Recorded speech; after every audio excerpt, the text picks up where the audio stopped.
The Radio Misfits Podcast Network. Hello, everyone, and welcome to Planted with Sara Pion. I'm Sara Pion, your host, and our guest today needs no introduction. Political commentator, political analyst for MSNBC, former Lieutenant Governor of Maryland, and the former chair of the RNC, Michael Steele. Welcome back to Planted.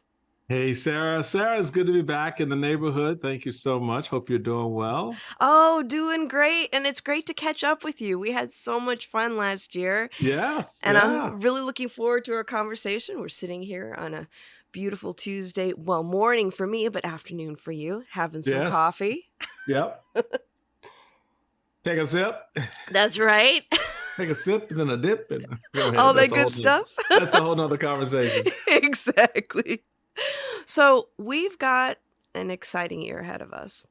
And before we get into all of the stuff with cannabis and policy, what do you think about this new Speaker of the House, Mike Johnson? Yeah, so Mike Johnson is a peculiar bird for a number of reasons, on a number of levels. I mean, he's a backbencher in the House, meaning someone who's largely not in the mainstream of operationalizing public policies, not someone who's out there defending or promoting a particular piece of legislation. You know, he's a guy who basically on the back bench. You need his vote, he raises his hand.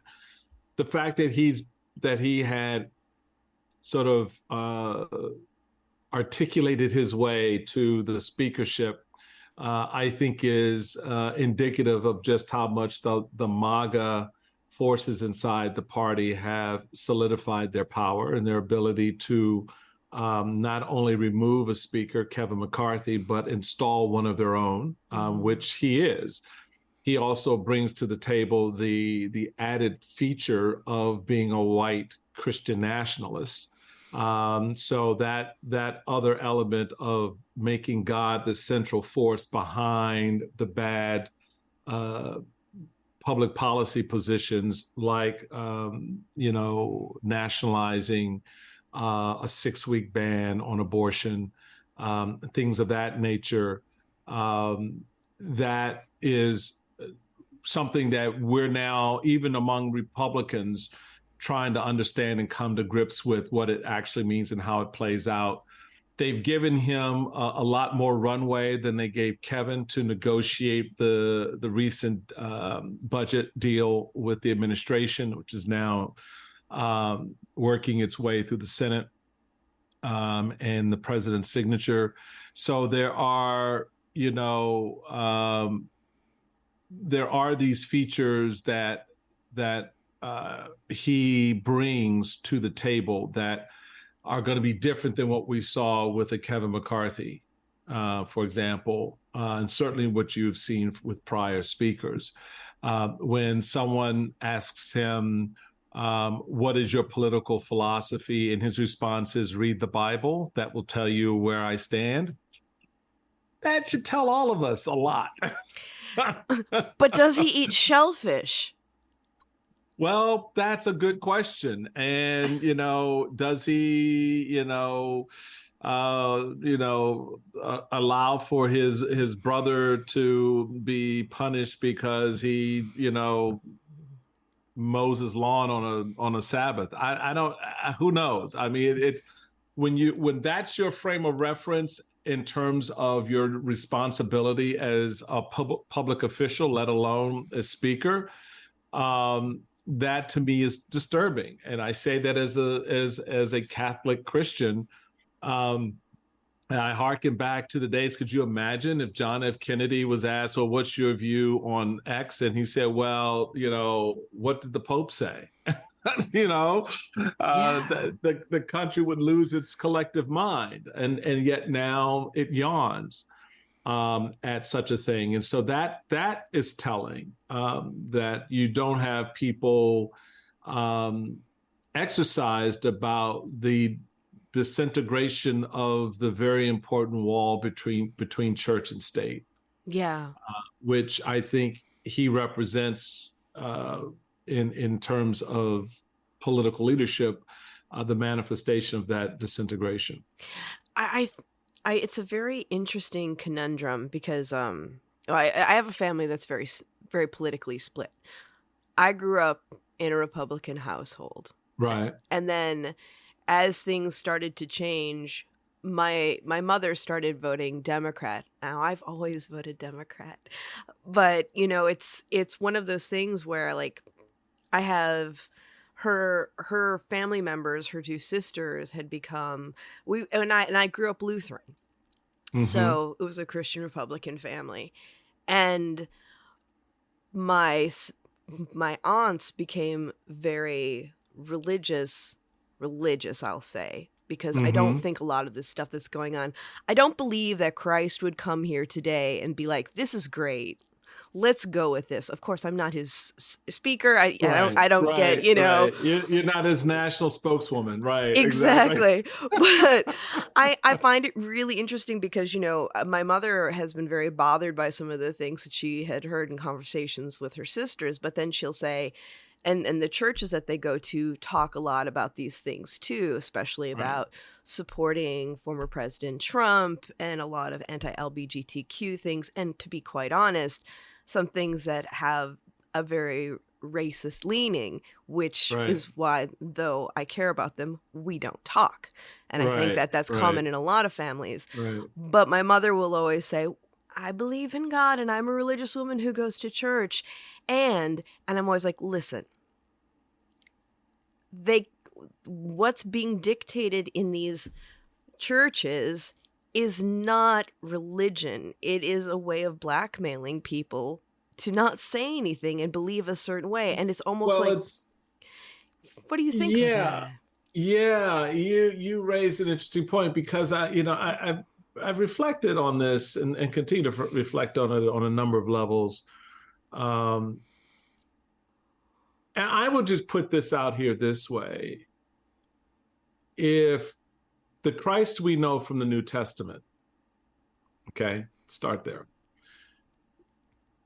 came back today in his physical form, what would he say about what he saw? I do not think he would condemn the LGBTQ individual, very much as he did not condemn women and tax collectors and others who had been marginalized and outcast in Jewish society and Roman society at the time. I do think he would hold accountable the Christian leaders who flap their lips and their gums, who seemingly know more about him than he does, as evidenced by how Christ did inform the thinking of the Pharisees and the scribes and the temple leaders, who,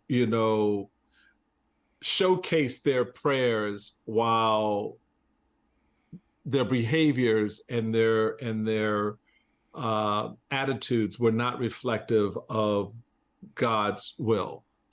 And I think that would be what we would see. And I think that Christ would be rejected by church leaders today.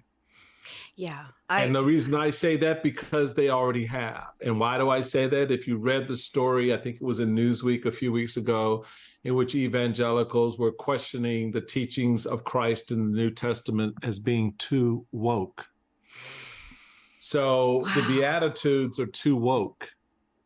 The lessons that Christ imparted are too woke. So it gives me at least a sense of where all of this is.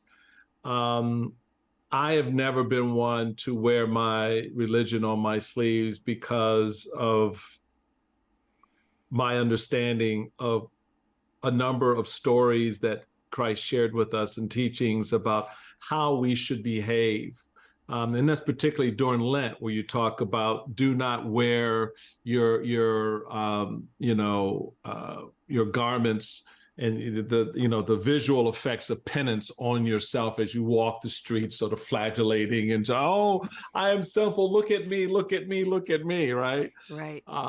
But steal yourself away with your Father and in prayer, and that's kind of the truth of it.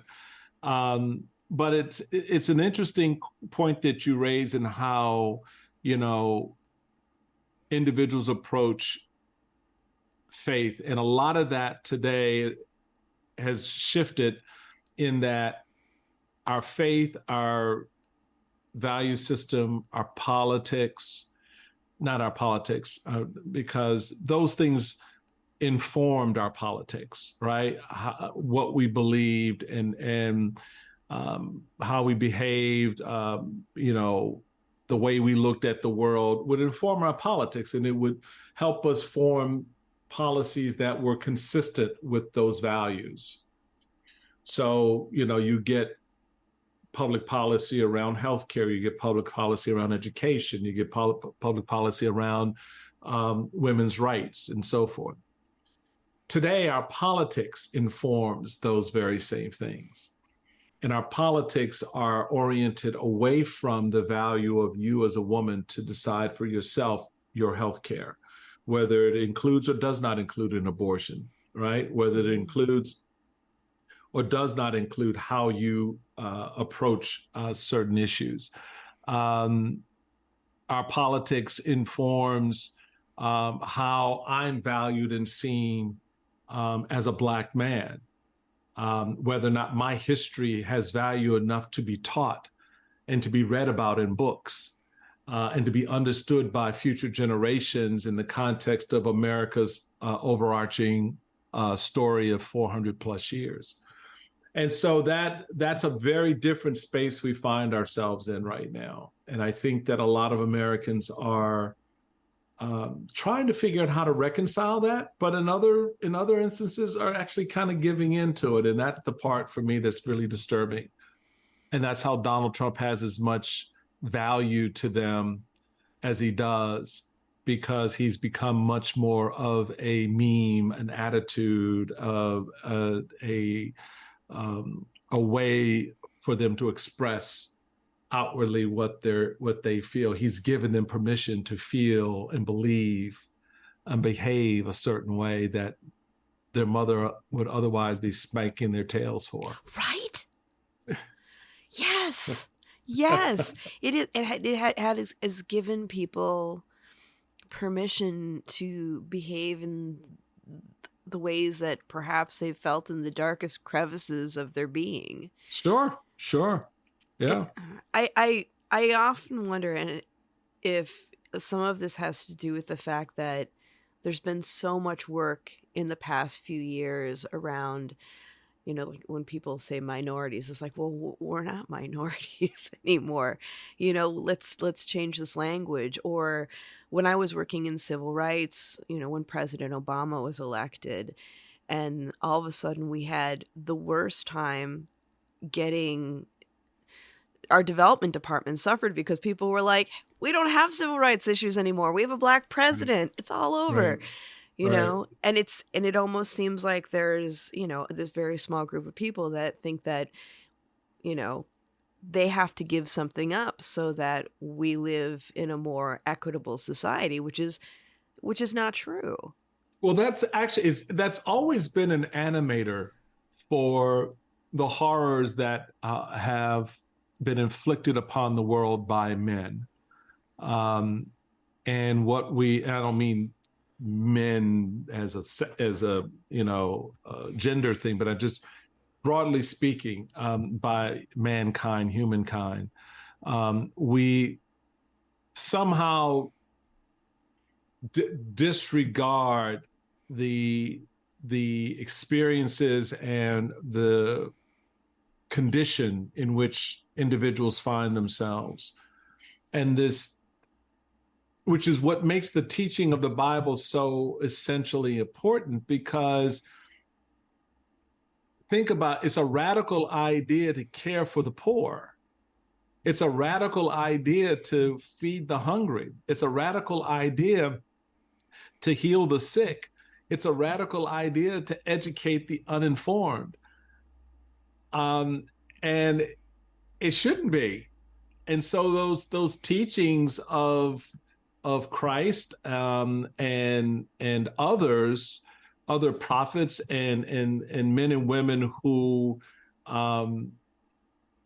have spoken to the condition of humankind, that they're somehow viewed as radicals. I mean, Christ was a radical for his time for saying what he did. And yet today, that idea is still radical. And we see it played out in how our government and the institutions that we've created respond to the poor, how difficult it is to care for them and to provide for them. And the fact that somehow, because I don't want to share, because I don't want you to take from me. It's a zero-sum proposition. And the reality of it is, Sara, that's not how it's supposed to be, because all these resources are here for all of us.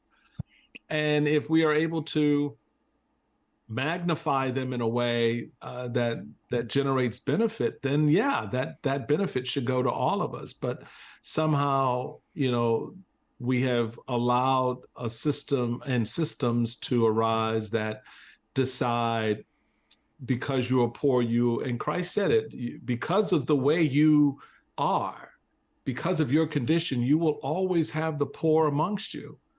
Meaning, because you won't do the things you need to do so that there won't be the poor. I mean, he told us, well, okay, you're gonna be like this, and you're always gonna have poor people. You always have, you won't until you decide to live out these teachings, to behave this way. And if you start to do that, then you'll begin to see the impact of that action. And when I hear evangelicals today, especially, and when I hear, Catholic conservatives within my own faith sound not like Christ, but like Donald Trump, oh my, I have a word for them. And it's not a good word. And they are apostate. They are the very thing that Christ warned us about. And I think that's something that we gotten down this sort of religious road here, but that's something that I think a lot of people in faith traditions, not just Christian faiths, or particular faith like mine, the Catholic Church, are going to have to come to grips with. There's a reason why people are walking away. There's a reason why people have stopped believing. It's not because of anything Christ said, but because of how man has behaved. Yeah. And what man has said. So anyway, no, that's church for Tuesday afternoon. I like having a little church on my Tuesday. Yeah, earlier this year, I had Stevie Van Zandt from the E Street Band on. Really? Oh Yeah. my God! Yes, We had nice. so much on. Well, he has a cannabis brand on the East Coast. I'm familiar. So we talked about that for like 15 minutes, but then how he is. We got into politics, and it was just. It was a lot of what we were just talking about, because that is so wild. Oh, it was really cool. And when I think about, like, gosh, if the three of us had a conversation, that would be very interesting. Well, I call those a barbershop when I have like more than one guest on at a time, because it has this sort of, I always try to recreate the feel of, I mean, you've never been in a barbershop because that's a whole different experience. But, particularly in the Black neighborhood, the barbershop was like the town hall. I mean, you get the fellas in the room, and you never know where it was going to go. And so when you get to recreate something like that, it's always so much fun. And it's a real hoot. So yeah, that would be a wonderful. So if you ever want to get him back and get me on, I'd make that happen. Oh, we've gotta. It's because it's just that whole thing of like we can talk about cannabis and for our listeners we will, Yeah. stay tuned, but Right. it's also intermingled, especially when people are approaching it from like from there are so many things, because we look at civil rights, we look at equity, we look at creating generational wealth, we look at creating alternatives for healing, and then we also look at the wrongs that have been done in the past, like well, your friend, but one of my just dream girls, Rachel Maddow. Yeah, I love Rachel. She just did my podcast. We talked about her book, Prequel, Oh, which is a phenomenal book.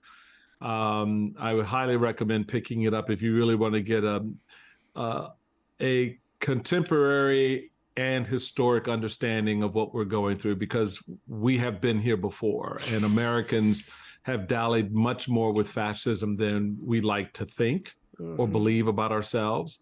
We have amongst us a very strong fascist strain of Americans out there, and I think it's important that we understand this. So she lays it all out. But yeah, go ahead, Rachel. She's just one of a kind when it comes to this stuff.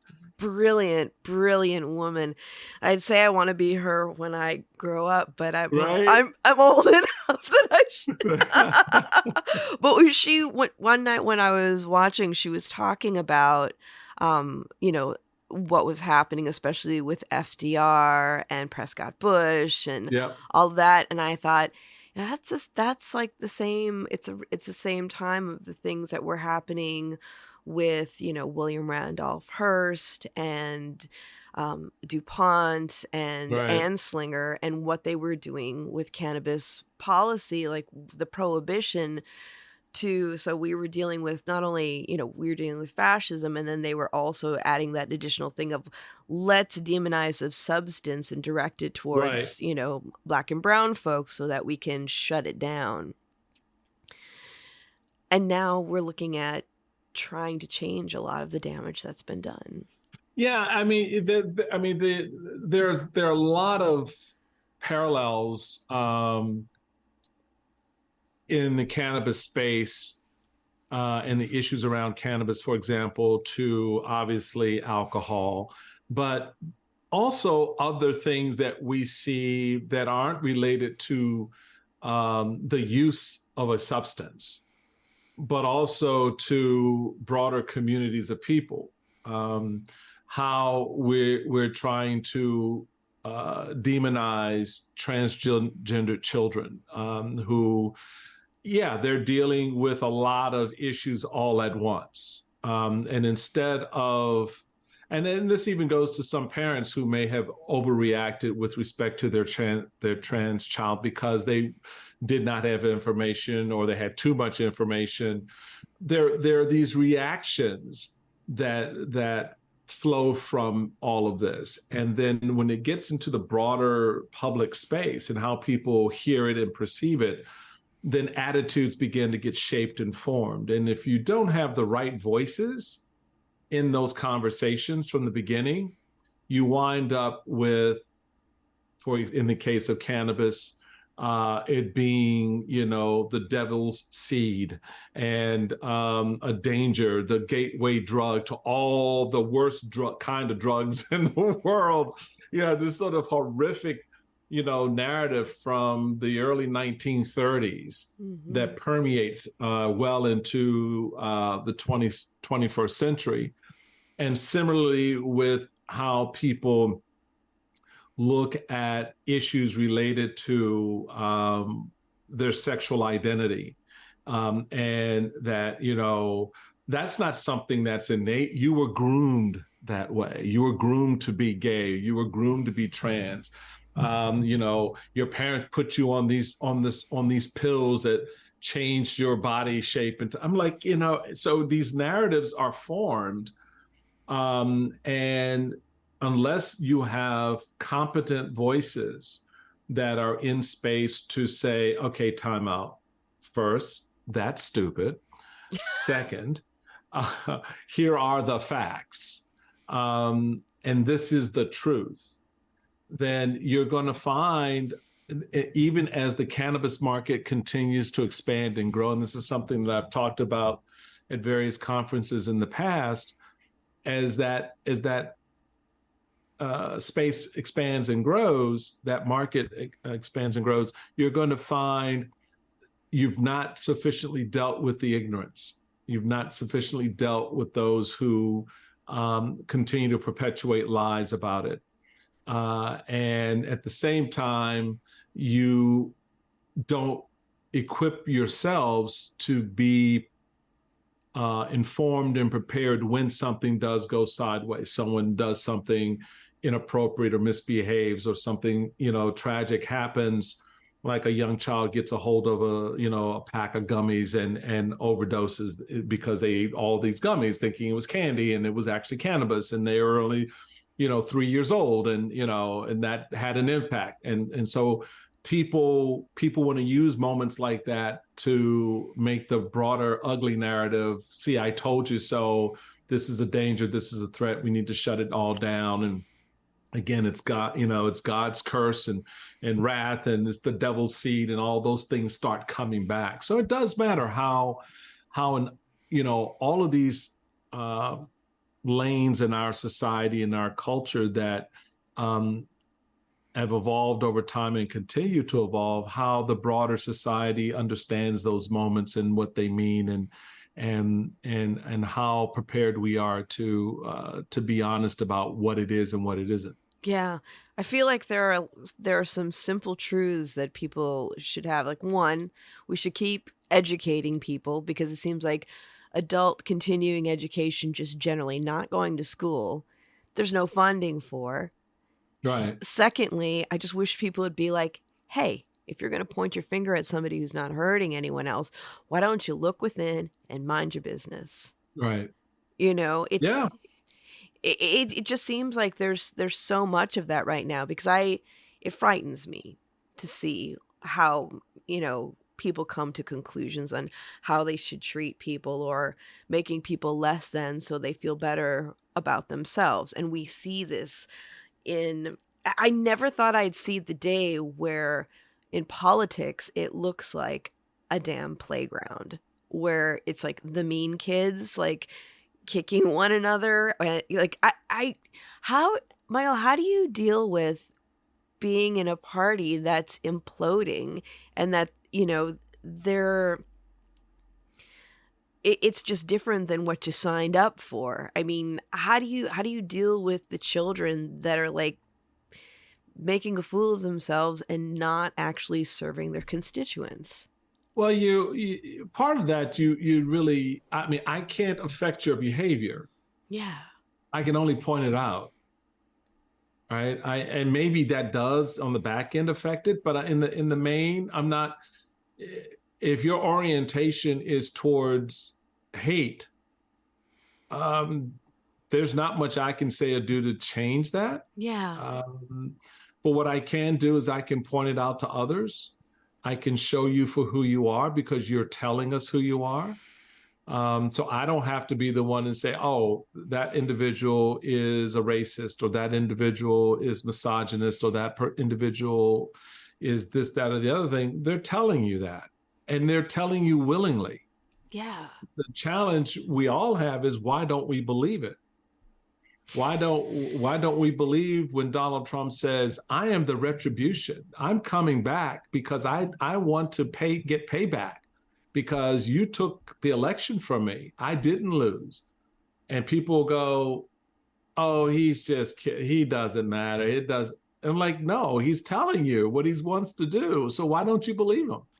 And if what he says doesn't raise concerns for you, then I'm concerned about you. Because the issue no longer is Trump, it's you. Because behind you is 100, and behind them is 1,000, and behind them is 10,000, and behind them is 100,000 who believe what you believe. And so that's where we find ourselves. So it's again, connecting a dot to the first part of our conversation. The man Jesus never came here and said, shame on you for behaving that way. What he said was, this is how you should behave. This is what you should do. Love your neighbor as yourself. At the end of the day, that's the bottom line. Right. Love your neighbor as yourself. And it wasn't a judgmental thing. He didn't come in judgment. He just came to point out, okay, you are doing this, but you can do better. Right. And so that's kind of what we all are, saying, okay, it's like when you reference, like, your family members, like, yeah, I don't want to talk to them. Fine, I get it. But at a certain point, maybe it would be helpful just to kind of point out, say, really? That you really believe that this is what the country should look like? Yeah. That a woman who doesn't even know she's pregnant at 6 weeks, when she finds out in the 8th week or the 9th week that she's pregnant, has now been told that she is forced to carry a child that was conceived by a rape or by incest or a means that, she at this point is like, no, I can't do this, for whatever value and reason she has, that you can sit in judgment over her. You're now putting yourself in her place and deciding for her. That's really what you want? Because when it's your turn, when it happens to you, are you really prepared to have others judge that decision for you and decide for you in that moment? No, we won't allow you to do that. This is not like running a stop sign or a red light, right? Mm-hmm. Where, everyone can say, well, why'd you do that? I mean, come on, seriously. You shouldn't do that because you can hurt someone, right? This has far-reaching and impacts on you and family and community in a way that are very personal and very much should be left to you to decide how you make that decision. I wouldn't want someone coming in and telling me, or my community, what books my kids can read. All right, I know that I can't teach my children, or my kids can't learn about their Black history and their ancestors and the communities that they're from, the men and women who shaped this country, because somebody's afraid to tell that story who is not even from this community. So all of these things kind of come into play. And I guess the question, whether you're talking about, issues related to individual liberties around cannabis or individual liberties around learning, the central thread is the individual liberty. That's the piece. That's it. That's the piece. That's the thing that makes America still attractive to folks, because somehow through all the crazy stuff, we still believe in that, presumably. But where does your fiscally conservative citizen who believes in other people's rights go now that you see, know? Yeah. I mean, it's there's a lot there. Obviously, there's a lot that has to be unpacked in these big questions. But at the core of them, for me, it's the individual liberty and the individual right to decide what's in my best interest, the best interest of my family. I'm not going to begrudge your decisions as long as they don't impact mine. Yes. And going back to your playground analogy, how you work that out on the playground is that you have adults who shut down the bullies and protect the kids who are otherwise bullied and restore order and keep the peace. Employ the discipline. Mm-hmm. those individuals throughout our history have largely been our politicians, the men and women we elect to represent our interests and to represent us on that playground. And when they become no better than the bullies, when they become allies with the bullies, when they become the perpetrators of bad behavior, illiberal behavior, restrictions of rights and liberties, condemning individuals because of who they are and who they love, then we need to have a wholesale reevaluation of why and how we're doing this, which is why the ballot box becomes so important. Mm-hmm. People vote your interest, vote your desires, but vote. It's no matter so how you cut it, because if you don't, that is the one superpower we all have. And when you see in states like Georgia and elsewhere where they're cleaving back your ability to do that, ask yourselves, why is that happening? Why are you making it harder for me to exercise that superpower, as opposed to creating lanes where I can access that superpower more freely? And it's because they don't want you to use that superpower, because it is the one thing that will take them out. And it's the one thing that will take them out. It's important to realize that, because so many people are fatigued and they're thinking that their vote and their voice don't count, and they do. And yes. that's why there's such a push with, taking away voting rights. Absolutely. Your voice and your vote always count. It has always counted. Even when your candidate loses by 100,000 votes, the fact that you voted sends a message. It puts your voice in play. It articulates in a direct way your rights as a citizen to be a part of the story. And the system is designed, it has become designed in the latter half of the 20th century and well into this century to mitigate against that, to make it harder, to create disincentives, to make you feel like it doesn't count. Because they want the numbers to go in the opposite direction. They don't want more people to vote. They want fewer people to vote, and they only want their voters to vote. When you disrupt that math, right? When you disrupt that paradigm, you see the effects. I give you the red wave of 2022 that was barely a trickle. Yes. Right?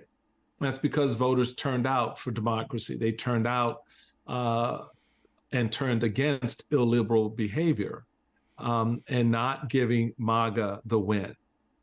Now more than ever, that's what the 2024 election will be about, not just at the federal level, but at the state levels, as more and more states take into consideration legislation around cannabis, legislation around healthcare, legislation around educational reforms, legislation around voting reforms. Court just recently this week basically gutted Article 2 of the Voting Rights Act. Basically, we don't have a Voting Rights Act anymore, right? So what do? Where do you think that now gets reinforced?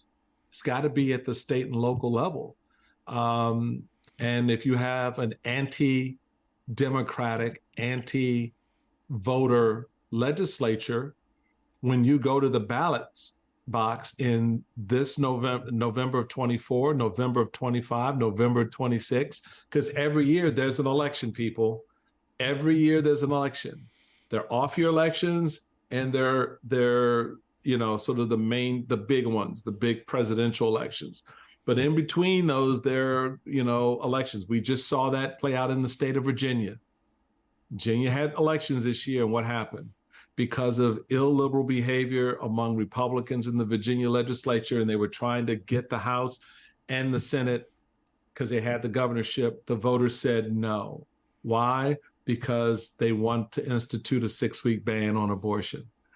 And so whatever that issue is for you that strikes against your liberty and your freedom interest, you're in the game. Mm-hmm. And you have to vote. Because if you don't, I don't want to hear you bitch about what happens to you afterwards. Isn't that the truth? And even, the smaller elections are not small, because that's when a lot of the stuff that impacts our civil liberties gets snuck in, Yeah. because they count Yeah. on that you're not showing up. Yep. Exactly.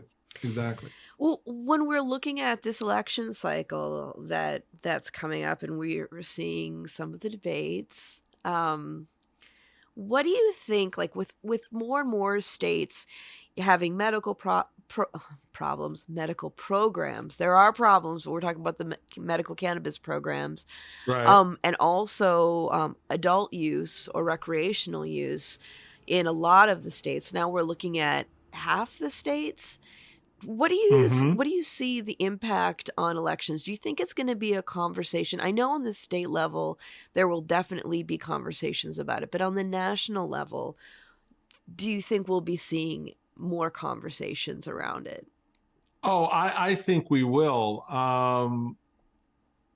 Yeah, I think we absolutely will, for a host of reasons, because folks are engaging on this issue. They're looking around at other states and seeing a great deal of movement. Certainly, you now have at the federal level conversations around banking reform.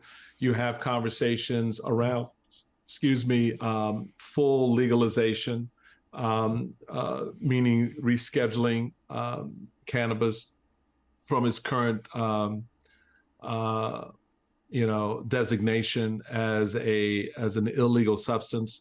So you've got these two things happening at the federal level. At the state level, you see more and more engagement around recreational use. You see more and more engagement around medicinal use and combinations thereof. So there is movement in this industry in a very important way. It is informing up a federal response. The Biden administration at the beginning was very much set against any banking reforms and certainly full legalization. That has now softened. And you're going to continue to see this issue as a ballot issue in a number of states. And even where it is not on the ballot, it is going to be an issue that drives voter thinking. With regard to, going back to what I just said, who's in power? Is there someone on the ballot who, while cannabis per se is not on the ballot, but is noted to be against my interest in cannabis? Do I vote for that person, or do I vote against them? Do I support them because they support, lowering taxes or curbing inflation, but on this issue, they want to hinder my rights there, or my freedoms there? People will make those types of choices, and so it will inform how voters behave ultimately, and how they look at candidates going forward on these issues. And candidates, to that point, are starting to find a softer position if they've been hard asses in the past, because they recognize where the trend line is going. So yeah, I think there's going to be a lot of movement. I think, like abortion, cannabis will be on the ballot in 2024. I think you will see, my prediction is that you're going to get one, or probably one, not necessarily both, but one of those two pins to drop. Either full legalization or banking. I think banking will probably go second. I think you have to legalize it before you allow the banking system to fully take in those dollars. So I think you're going to see some movement in that space, and would not be surprised if they both went together, if there is some level of compromise to take both of those at the same time and combine them in a package. But my point being, there's a lot of room, there's a lot of mobility, and a number of us are carefully monitoring and in quiet ways having conversations within and outside of the administration, on Capitol Hill and off the Hill, about how that process looks and unfolds. So I think 24, the first quarter 24 will bring some pretty interesting opening salvos in the cannabis discussion as more and more states continue to wrap up their involvement in the industry. Yeah, I mean, tens of thousands of dollars are spent, or that their expenses for actually having banking in the cannabis industry, if you can get it. The way that it's done is just extraordinarily expensive. And then on top of it, the fact that we have the 280E issue, where you can't claim all the things for your business if you're in cannabis. That's an important. I'm glad you read. I should have mentioned that when I was just speaking, because I'm glad you brought that up, because the 280E issue is probably one of the most important linchpins for the industry as a whole, because if it passes, when it passes, you're looking at a growth in the industry of multiples of 5, 7, 10, 15% that instantly. I mean, just overnight. Because then you can process credit cards. You can, I mean, it's a cash business. And think about how much business you aren't doing because people don't want to walk around with that kind of cash in their pockets to begin with. To go shopping at a cannabis dispensary, and what you can do with electronic transactions. Now suddenly websites start popping. People can purchase that way. And so it just the whole industry changes on 280E. It just does. And then you layer into that the ability to, because that ties into the federal banking system piece. So now those deposits that you have a nice FDIC insured location to go to. What a dream. Right. They're no longer in your basement or in your back office. Right. You're telling people, no, you can't go in that room, because, it's wall-to-wall cash. But yeah, it's just, it changes the game completely, I think, for the industry. And I think in one real sense, and I really want to put a pin in this point, because it's important for those of you in the industry right now to understand, it is a moment of maturity when that happens. It is a moment of responsibility. You're now on a level playing field with every other merchant in the country. Everyone else who's in the economic ecosystem, doing business online, doing business via credit cards, doing business in the banking system, you're now in play. And so you've got to be prepared to be a responsible player in that industry, and in that ecosystem. So it is a maturing moment, I think, for the cannabis industry when that happens. And we need to show our gratitude by behaving maturely. That is right? The truth. And taking seriously the responsibility that's being given to, because it is a risk.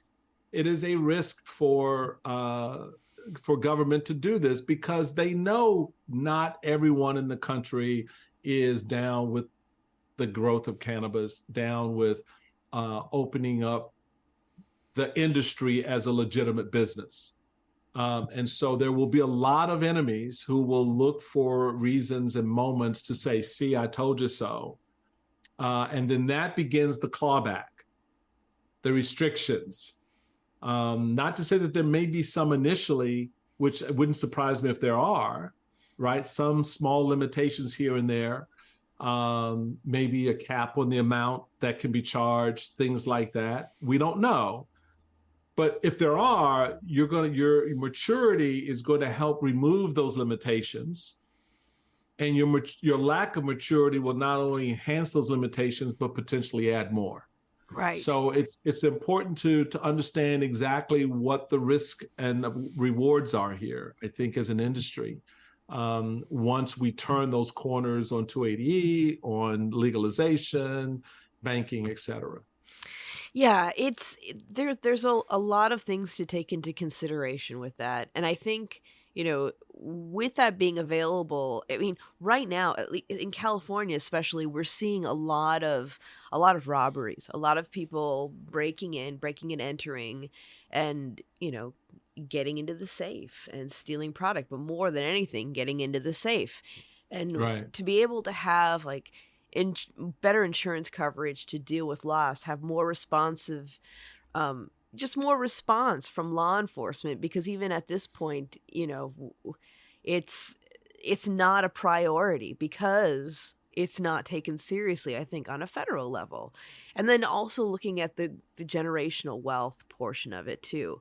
But like the last time that we were talking about how cannabis is really a bipartisan issue, and that and you had mentioned that if more of your colleagues actually admitted to supporting it, we would be seeing a different landscape. How do you think that's changing? Do you believe that's changing? It's slowly changing. I think if more of my colleagues were honest about their personal support for it, yeah, because more of them do support it, but they represent interests that requires that they pretend that they don't. Um, that's not leadership. It's why we see ourselves in a number of positions that we find ourselves today on a host of issues because of the lack of leadership. I think you'll find though that as somebody wants someone else to sort of open the door first. It's like going into a haunted room. It's like, okay, you go in and let me know it's okay. If I don't hear you scream, then I'll come in. You know. So that's kind of what this is like for members in my party. Is like, okay, you guys, you go out in front on this, and if no one cuts your head off and I don't see blood on the floor, then I'll happy to join you. But so it's there. I think that if the Biden administration moves however they move, but I think they will move in a positive direction towards cannabis. I think you will see you'll get some pop-up of noise about it, but I don't think you'll see this wholesale, oh, hell no, we're not doing that. People will be going, okay, good. All right, fine. So, and then, then it'll be boiled down to, okay, do we have the votes? So if we got the votes, I can vote no, right? Mm-hmm. So that's, we've all seen that before with various pieces of legislation where everybody's working to make sure, so y'all got the votes to pass this because we really want to pass it, but I can't vote for it, right? Right. And so I need that cover. That's fine. I don't care how we get there from the political sort of policy standpoint. I just want us to get there. I think the industry should certainly continue to play an active role in informing and educating members of Congress and members of their state legislature. Again, this is part of the maturing and the adult responsibility we have in the industry to make sure that people take us seriously and they see us as serious about this, that we don't want this to be a substance that is abused. We recognize it has healing and medicinal uses for grandma, because trust me, your grandma gonna love you a lot more, baby, when you bring it over on Thanksgiving. All right. So we just know how that is, right? So we all know, but we also have a responsibility in the knowing to make sure that others know as well, and they know to the same degree and level that we do and understand this. It may not necessarily generate agreement all the time, where they're going to, even in the knowing, agree, but you do want to create a space in which their lack of agreement is not so much an obstacle, and that there is a recognition that yes, the force is with you on this. I'm not a part of that force, but I know the force is with you. And so that's okay space for the cannabis business. That's an okay space to be in. You don't want to be in a space where people say, the force may be with you, but I've got a bigger force. I've got a stronger force, and we're going to fight you tooth and nail. That generally has not been the proposition that we've seen across the country, certainly not in ballot initiatives, even though some may have tried to demonize it that way. Citizens, through proper education and information and probably their own personal use experience, know otherwise. And so all of those tools, all of those things become tools in the conversation, I think. And so I think there are exciting days ahead. I keep raising up as a yellow flag for no other reason than it's remind us to be smart about how we talk about this and how we protect each other in the industry, and how we make sure that our products are not abused and misused, because we can't afford. Because we saw what happened with Tylenol, right? Right. We can't afford that with this product, and so it's about how we are smart in every aspect of the business related to cannabis. Yeah, we have to have balanced conversations, because we see both sides of it. There are the stigma-filled conversations, and then there are the conversations of, I appreciate the enthusiasm of some of my colleagues, but the fact that they're like, they're talking about all the great things, but they're not setting expectations. And that's so important, Sarah. Set the expectation and set that bar the right way. Yeah.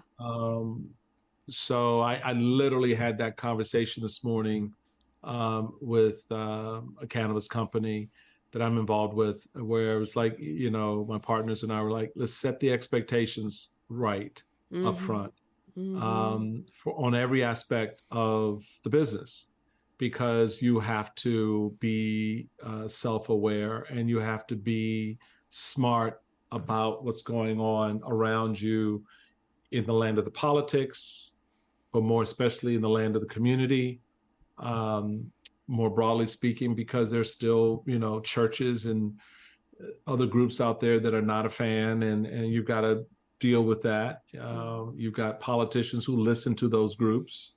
You got to deal with that. And you've got to be forthright in your understanding and appreciation of, even though X may have happened, legislation got passed, ballot initiative was supported by the voters, you still have to be responsible, and you still have to meet expectations, because there are those out there looking for you to fail. Right. And then there are the expectations for the government. Like earlier this year on two separate episodes, I had Representative Lee and Representative Blumenauer, the two co-chairs of the Congressional Cannabis Caucus, on. Mm-hmm. And one of the things I was mentioning, and you and I have discussed some of this, is around taxation. Because as we know, when we get into legalization on a federal level, there will be more conversations about taxation. But like in states like California, the issues with taxation and the price of doing business are so high that when California government says, why do we have this really large, illicit/traditional market? It's like, well, if you don't give people the opportunity to do the business, right, they're going to do it in other ways. You've really taxed them into a black market. The legislature has created the black market. If you're lucky, it's a gray market, but more often than not, it's a black market, and you're not reaping the full benefits of your tax policy because you have come in so heavy-handed. And then, of course, Sarah, as you know, if you layer on top of that federal taxes, then you are absolutely forcing the industry to have to deal with an underground community that will emerge, or in most cases not go away, because the goal of legalization is to dissipate and to break up the illegal markets that are out there, and to bring them into the light, and to bring them into the fullness of conversation about legitimizing that business.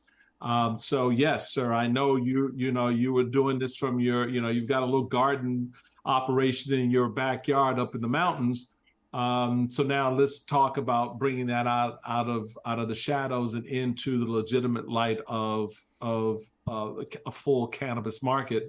So you should be a grower, right? You should now incorporate, do your thing, and just do it right. So the goal is to sort of pull all these pieces out, but it is incredibly important for legislators to understand that you may see this as a cash cow, but it isn't. It's just an industry. Right, exactly. The margins aren't what you think they are. and that you just can't, say we're going to tax at the local level at 20%, at the state level at 30%, and the feds come in and say we want 25%. So now I'm being taxed at a total of 75% on a dollar, and I'm trying to grow a business. So it's, again, going back to the maturity conversation, is how we maturely inform and be a part of, as these things open, helping the states and the feds understand how their actions create and destroy markets, create and destroy an underground economy. And so it's an important part of the conversation that can't be lost to folks. And we have a number of examples, starting with California, that we can look at to see where that public policy sometimes doesn't hit the right mark out of the box. So, well, here's to hoping. Here's to hoping. Now, here's to hard work. Yeah, true. Because that's what it's going to take, and that's how the hope is going to get realized, is the hard work of keeping all of that in the front of mind as we're kind of watching this thing evolve even more rapidly than I think. I mean, you think about the conversation we had a year ago and where we are now. Since that time, my state's come online full into rec, and we're now going through all of that process. So it's, that's the story of this industry. There's continual movement and growth. And so, the hope rests in the realization due to hard work. And that hard work includes pretty much everything we talked about. Yeah. Well, I'm down for the hard work. I know, yeah, exactly. I know you are too. Yes. Let's get it done. Let's get her done. Yeah, really. Oh, Michael, it's always a pleasure catching up with you. And I love, like I sent you that email. I was like, I loved seeing you on MSNBC. I'm like, I'm seeing my new favorite anchor. This is awesome. No, I appreciate it so much. It's good to connect back and to be in conversation with again. Let's certainly stay in touch, and I look forward to, as we get into the first quarter of next year, we should plan to get back on and sort of give an assessment of where things are, because I think we'll see some movement by late March, April next year. Yeah. And you'll be in the full throatedness of the political season, which always forces politicians to behave one way or the other, rationally or irrationally, depending on the subject. But I think that this is going to create some kind of movement that'll be interesting to watch how it plays out.